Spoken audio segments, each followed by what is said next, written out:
La meva xerrada s'ha titulat Walter Benjamin i les runes de la modernitat. He aprofundit en aquest text que és fonamental en la seva filosofia de la història i que apareix en diferents textos. M'he centrat fonamentalment en el llibre del barroc i en l'obra dels passatges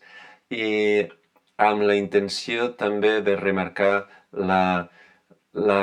la vigència d'aquesta filosofia de les runes de benjaminiana, ara que ens hem quedat sense imaginaris de futur i en un moment en què potser es podria retraure, com de fet Bruno Latour va retraure a Walter Benjamin, que el seu àngel de la història, en lloc de mirar cap al futur, miri cap al passat. Doncs bé, hi ha tres aspectes d'aquesta filosofia de la runa que em sembla que poden sostenir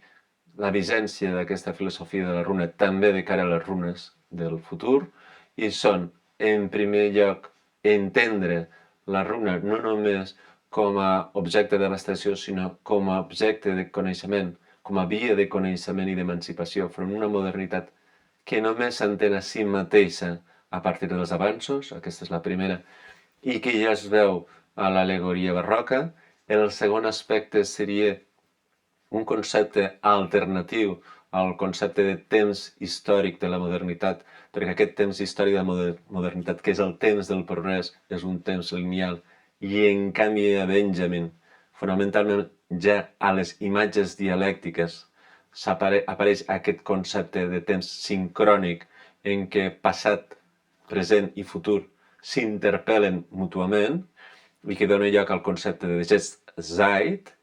I el tercer aspecte que apareix fonamentalment al final de la seva obra, quan materialisme i teologia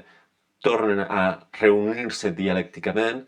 i és entendre aquesta filosofia de la runa com a necropolítica, com a trobada de la generació actual amb la generació anterior dels morts anteriors. Tots aquests tres aspectes, tots aquests tres caires d'aquest concepte fan doncs que aquesta filosofia de la runa pugui donar una resposta i pugui ajudar-nos a plantejar un futur alternatiu al que se'ns ve damunt i que és, evidentment, catastròfic.